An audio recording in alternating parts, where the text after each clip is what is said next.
Friends, ಓರ್ವ 18 ವರ್ಷದ ಹುಡುಗ ಆಗ ತಾನೇ ಕ್ರಿಕೆಟ್ ಚೆನ್ನಾಗಿ ಆಡ್ತಾ ನೆಕ್ಸ್ಟ್ ಲೆವೆಲ್ಗೆ ಸೇರ್ಕೊಳ್ಳೋದಕ್ಕೆ ಪ್ರಯತ್ನ ಪಡ್ತಿರ್ತಾನೆ. ಯಾಕಂದ್ರೆ ಏನೇ ಆದ್ರೂ ನಾನು ದೊಡ್ಡ ಕ್ರಿಕೆಟ್ ಪ್ಲೇಯರ್ ಆಗ್ತೀನಿ ಅಂತ ಅವರ ತಂದೆಗೆ ಪ್ರಾಮಿಸ್ ಮಾಡಿರ್ತಾನೆ. ಹೀಗೆ ಒಂದು ದಿನ ಡೆಲ್ಲಿ ಟೀಮ್ ನ ಪರವಾಗಿ ಕರ್ನಾಟಕ ವಿರುದ್ಧ ರಣಜಿ ಪಂದ್ಯ ಆಡ್ತಿರ್ಬೇಕಾದ್ರೆ ನಿನ್ನ ತಂದೆ ತೀರಿ ಹೋದ್ರು ಅಂತ ಆ ಹುಡುಗನಿಗೆ ನ್ಯೂಸ್ ಬರುತ್ತೆ. ಆ ಹುಡುಗನಿಗೆ ಏನು ಮಾಡ್ಬೇಕಂತ ಗೊತ್ತಾಗ್ತಿರಲ್ಲ.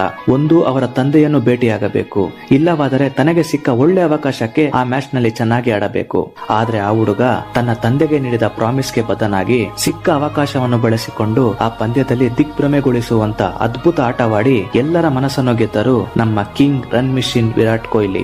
ನಂತರ ತನ್ನ ತಂದೆಯ ಕಾರ್ಯವನ್ನು ಮುಗಿಸಿ ಅವರ ತಂದೆಗೆ ನೀಡಿದ ಮಾತಿನಂತೆ ಈಗ ಪ್ರಪಂಚದಲ್ಲೇ ಟಾಪ್ ಬ್ಯಾಟ್ಸ್ಮನ್ ಆಗಿದ್ದಾರೆ. ಅಷ್ಟೇ ಅಲ್ಲದೆ ಯಾವ ಕರ್ನಾಟಕ ಟೀಮ್ ವಿರುದ್ಧ ರಣಜಿ ಪಂದ್ಯ ಆಡಿದಾರೋ ಅದೇ ನಮ್ಮ ಕರ್ನಾಟಕದ ಪರವಾಗಿ RCB ತಂಡದಲ್ಲಿ ಅದ್ಭುತ ಆಟವನ್ನು ಆಡ್ತಾ ನಮ್ಮ ನೆಚ್ಚಿನ ಪ್ಲೇಯರ್ ಆಗಿದ್ದಾರೆ.